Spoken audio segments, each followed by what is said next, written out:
But I want to say one thing to the American people. I want you to listen to me. I'm going to say this again. I did not have sexual relations with that woman, Miss Lewinsky. I never told anybody to lie, not a single time, never. These allegations are false, and I need to go back to work with the American people. Thank you. Hello. Today we are joined by one of the nation's most infamous women, Monica Lewinsky. After her affair with President Bill Clinton took the nation by surprise, Lewinsky is finally able to tell her side of the story. Hello, Monica. Glad to have you here with us today. Hello. I'm glad to be here. So, tell us how this all happened. How did all of this get so out of hand so quickly? I was 22 when it started, and I had landed a job in the White House as an intern in the Office of Legislative Affairs. It all happened so fast. I spent a lot of time in Bill's, the Oval Office, and people started becoming suspicious of us. It was exciting and dangerous. I was young and in love with the wrong man. Tell us a little bit about Luna Tripp. What can I say? Tripp, Lewinsky's Defense Department co-worker, had recorded Miss Lewinsky's private conversations regarding the affair and released it to the public. She had almost 20 recorded tapes of me. They were personal conversations, and I trusted her. I met her from working at the Pentagon, and when I found out she worked in the White House, I longed to be back there. Bill, the president, and I had broken it off, and I wasn't working there anymore. And the dress? What dress? I needed to get and keep my immunity. If it hadn't been for that dress, the DNA evidence, the president would have never admitted this affair. I was already in too much trouble. I needed to keep my immunity and take care of my family. I knew if I had destroyed it, it would have been obstruction of justice. So, May 24th, 1997, a year and a half after your relationship. D-Day, dump day. The relationship ended. And what do you have to say about how the relationship played out? The impeachment, the acquittal? Indeed, I did have a relationship with Miss Lewinsky that was not appropriate. In fact, it was wrong. It constituted a critical lapse in judgment and a personal failure on my part, for which I am solely and completely responsible. So tonight, I ask you to turn away from the spectacle of the past 7 months to repair the fabric of our national discourse and to return our attention to all the challenges and the promise of this American It citizen. was destructive and my reputation was ruined. I was publicly humiliated. I fell in love with my boss. In a 22-year-old sort of way, it happens. But my boss was the President of the United States. That probably happens less often. Well, thank you for joining us today, Ms. Lewinsky. Thank you for having me. And that was it. Tune in next time. December 8th, 1993. President Bill Clinton signed the North American Free Trade Agreement into law in hopes of encouraging other nations to work towards a broader world trade pact. The agreement eliminated all tariffs between Canada, Mexico, and the United States, making the three nations integrate into one powerful market with $6.5 trillion worth of goods and services annually. On January 1st, 1994, the U.S. opened a national administrative office to handle NAFTA-related labor issues. U.S. exports to Mexico were 11% higher in 1995 than they were in 1993, the year before NAFTA was signed. Here are a few words from President Bill Clinton in his remarks of the signing of NAFTA. I believe we have made a decision now that will permit us to create an economic order in the world that will promote more growth, more quality, better preservation of the environment, and a greater possibility of a world peace. We are on the verge of a global economic expansion that is sparked by the fact that the United States, at this critical moment, decided that we would compete, not retreat. In a few moments, I will sign the North American Free Trade Act into law. NAFTA will tear down trade barriers between our three nations. It will create the world's largest trade zone and create 200,000 jobs in this country by 1995 alone.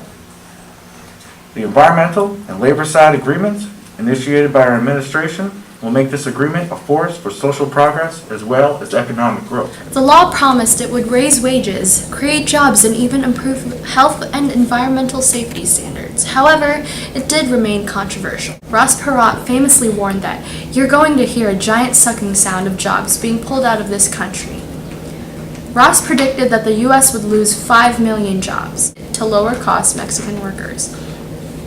NAFTA has generated more poverty in Mexico, forcing millions of citizens to migrate to the United States in search of work, and displaced almost 2,000 American workers a month. We interrupt this program to bring you updated news on the Rodney King incident. March 3, 1991, Rodney King, an African-American male, was pulled over because police believed he was driving over the speed limit. When King proceeded to get out of his vehicle, he acted in a fairly aggressive way, as though he was intoxicated. Before King was even put in handcuffs, police beat him brutally with over 56 blows and kicks and a number of shocks from a stun gun. King pressed charges against all 4 officers involved in that incident.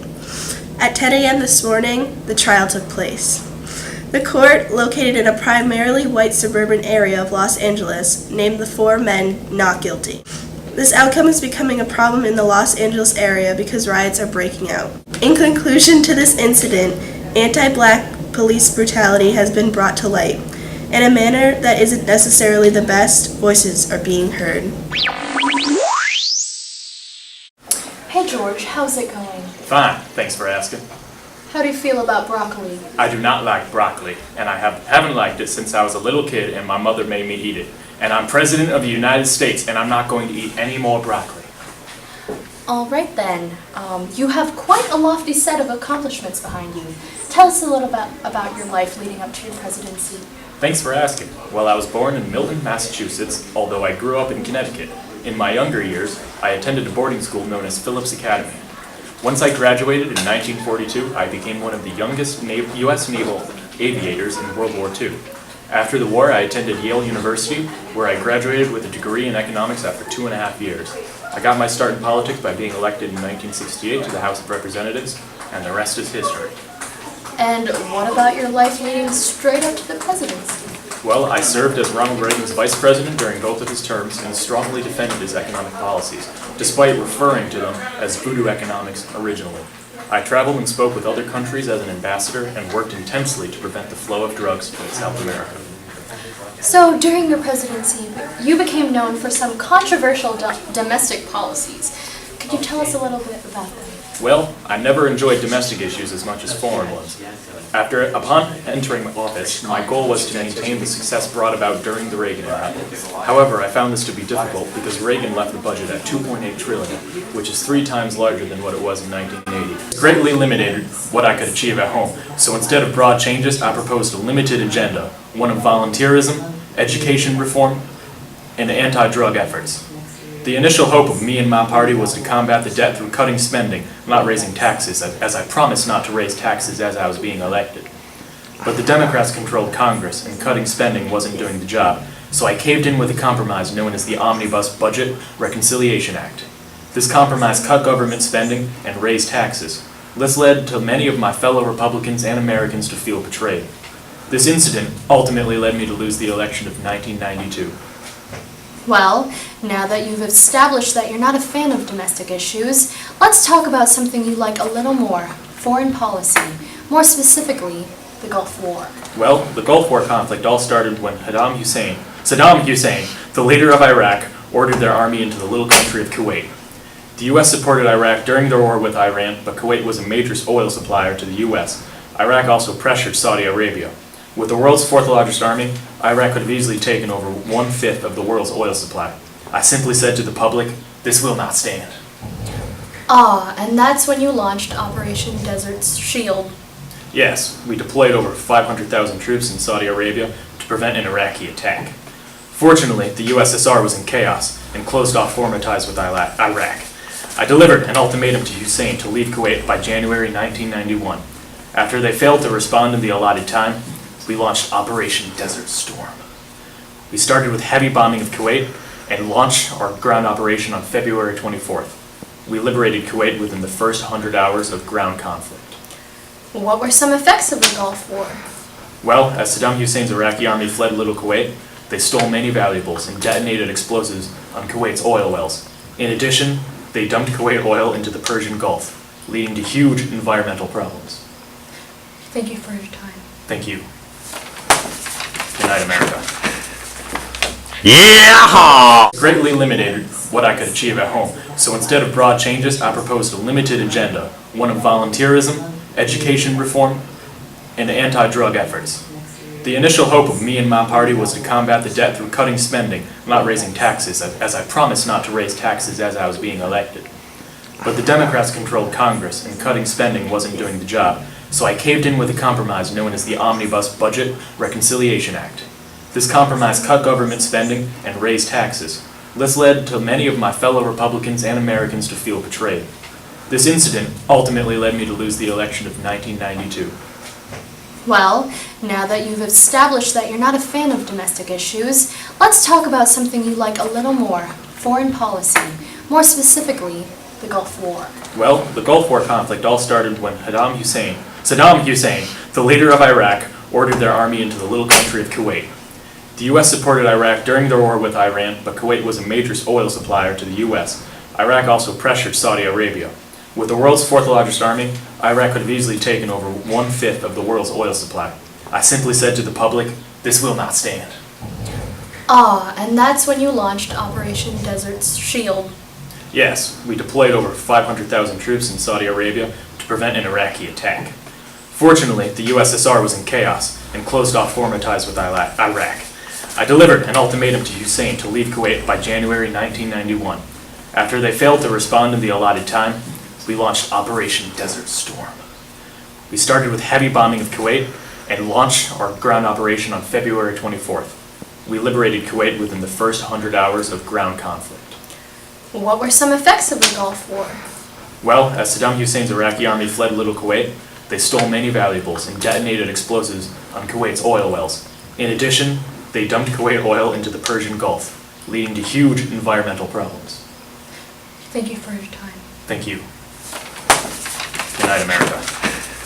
Hello, I'm Karina Corbello, and I'll be talking about the bomb that went off in New York, located in the parking garage of the World Trade Center at 12:18 on February 26, 1993. The bomb didn't critically damage the building's main structure. However, it created a 60-foot wide crater and resulted in the collapse of several building floors.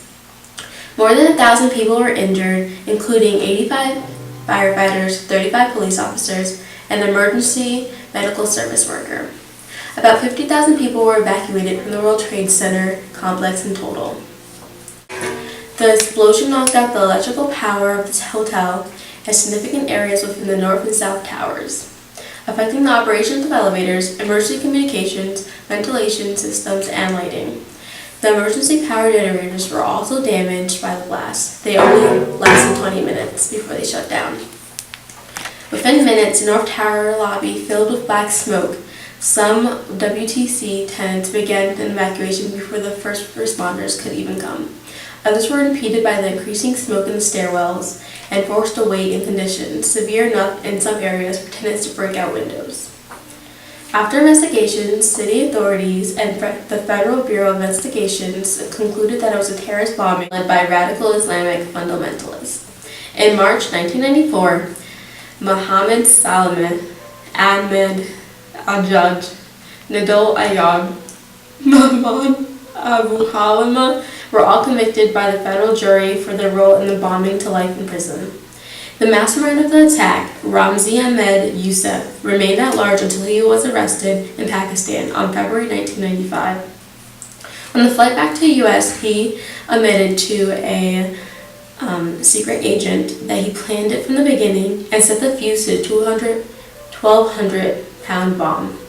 He also stated that he regrets the tower did not collapse into its twin as planned and killed thousands of people. He was sentenced to life in prison for planning the terrorist attack on our World Trade Center. The 27th Amendment, initially ratified by 6 states, Maryland, North Carolina, South Carolina, Delaware, Vermont, and Virginia, was officially passed yesterday, May 7th, when Michigan approved it. It carried out Madison's belief that Congress should not be permitted to vote itself pay raises without constituents being able to register their approval or disapproval. This amendment states, in quote, "No law varying the compensation for the services of the senators and representatives shall take effect until an election of representatives shall have intervened." Hello, I'll be talking about the U.S. involvement in their and the United Kingdom's major four-day bombing campaign on Iraqi targets December 16th to December 19th, 1998, also known as Operation Desert Fox. President Clinton released a statement on why the nations have acted. He said, and I quote, "Earlier today, I ordered America's armed forces to strike military and security targets in Iraq. They are joined by British forces. Their mission is to attack Iraq's nuclear, chemical, and biological weapons programs and its military capacity to threaten its neighbors. Their purpose is to protect the nation's interests of the United States and the interests of people throughout the Middle East and around the world.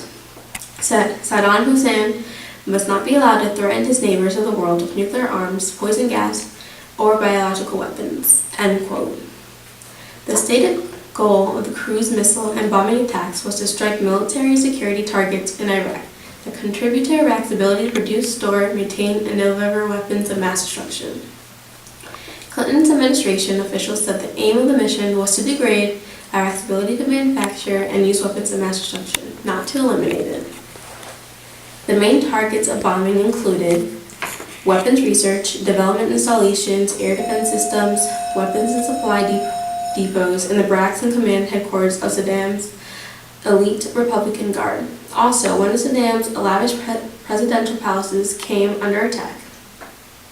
Iraqi air defense batteries, unable to target the American and British jets, began to blink the sky with near random bursts of flak fire. By the fourth night, most of the specified targets that had been damaged or destroyed in the operation were deemed a success and the airstrikes ended. For justification on the bombing, the United States Special Commission reported Iraq's failure to comply with United Nations Security Council resolutions and its interference with United States Special Commission inspectors. The United Nations Special Commission reports concludes, and again I quote, "Iraq's conduct ensured that no progress was able to be made in the fields of disarmament." End quote. The public's opinion on the bombing has shown disapproval and suspicion. There is suspicion of President Clinton using the headline of bombing Iraq to displace attention from his impeachment. However, there is still a big controversy regarding its justification, such as legality, casualties of civilian Iraqis, and timing.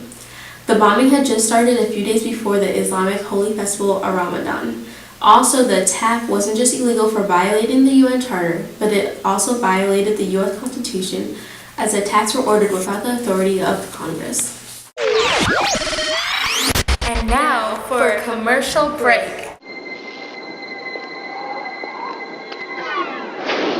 When you decide to step up to this kind of power, this kind of challenge, this kind of flying, crashing feeling, when you decide to get serious, there's only one place to come: the games of Super Nintendo. No one else creates this kind of experience, because no one else creates these kinds of games. Now you're playing with power, superpower. It's amazing. All of this is now on the internet. But getting on the internet takes forever. Reading War and Peace takes forever. Getting on the net with AT&T WorldNet, fast. War and Peace, Russian literature, aisle 3. Yeah, but going online can cost you an arm and a leg. AT&T WorldNet will not cost an arm and a leg. Anatomy, aisle 7. I spend all day searching and searching. Okay, AT&T WorldNet is like having your own personal guide to the internet. Travel, aisle 1. Finally, your internet is ready. With AT&T WorldNet, you can email friends or chat and make some new ones. Surf the web. There's even child safety software and your own personal startup page, all for just $14.95 a month. And if you call now, you can get up to 10 of the latest software titles free. So call now. So, you're saying AT&T WorldNet is the fast, easy way to get on the net? Bingo! Games, aisle 6. I know he means well.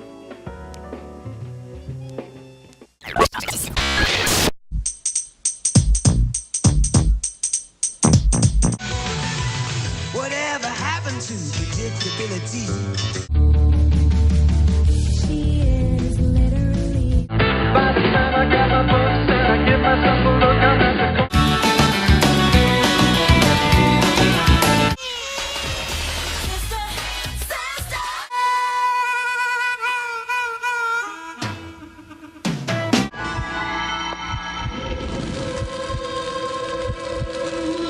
I'm at the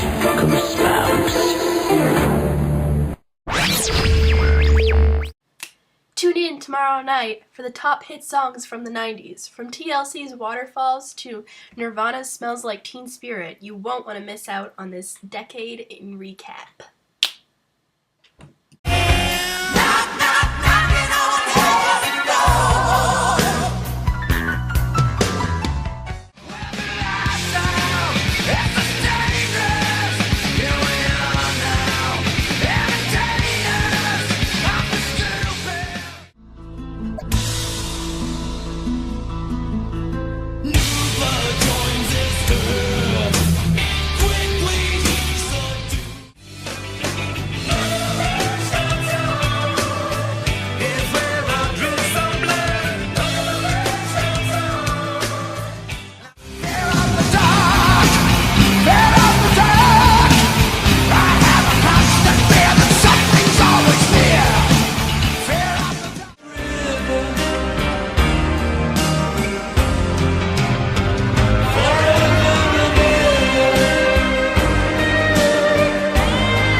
And now a little about today's culture regarding fashion.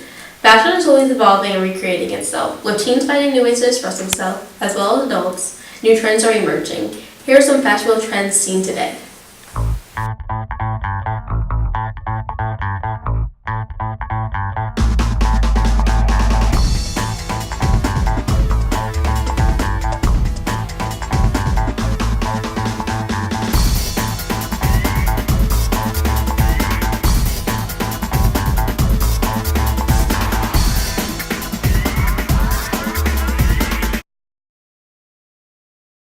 Lexi Armstrong here, reporting live from my basement.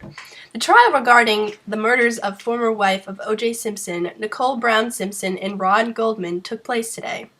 What was supposed to be the trial of the century was turned around when Simpson was appointed not guilty. Reporters say Simpson, a successful football player for USC, and the NFL, was initially put over the edge when Brown filed for divorce in 1992. She claimed in earlier conversations Simpson beat her and was verbally abusive. Brown and Goldman were found brutally stabbed to death on June 12, 1994.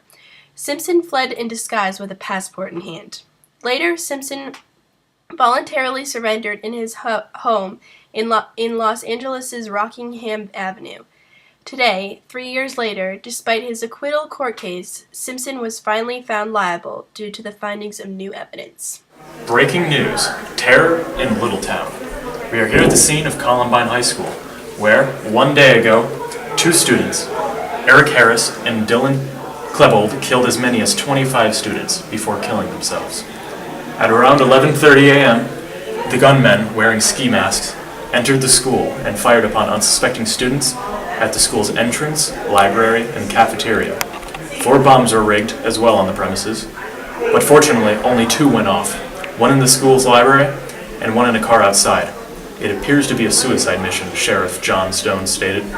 Although their true motivation is unclear, the students' actions can be linked with the school group they participated in, known as the Trench Coat Mafia. It was founded on negativity, as their defining characteristic was the wearing of long black trench coats in a Gothic style to help escape what would have otherwise been helpless anonymity. Every day, they wear their coats regardless of the weather. In addition, the Trench Coat Mafia frequently express their hatred for both racial minorities and athletes. There is no question that the Trench Coat Mafia must have negatively affected the psyche of both Eric Harris and Dylan Klebold. Despite this information, according to Steve Davis, the spokesman for the Jefferson County Sheriff's Department, neither of the boys had any report of trouble from the school. Another link can be drawn to school bullying. In the words of one young woman who asked not to be identified, "Everyone around me got shot and I begged him for 10 minutes not to shoot me." And he just put the gun in my face and started laughing and saying it was all because people were mean to him last year. Even though it's difficult to understand what the true motives could have been, President Bill Clinton said, "We don't know yet all the hows or whys of this tragedy. Perhaps we will never fully understand it. St. Paul reminds us that we all see things in our life darkly, that we only partly understand what is happening. We do know that we must do more to reach out to our children and teach them to express their anger and to resolve their conflicts with words, not weapons." President Clinton put together a crisis response team to aid the school and the victims, but will the debt ever truly be paid for? Columbine casts a dark shadow over the American school system, and we can expect changes in the future. Public schools can expect higher security and a no-tolerance policy for violence in the future. That's breaking news.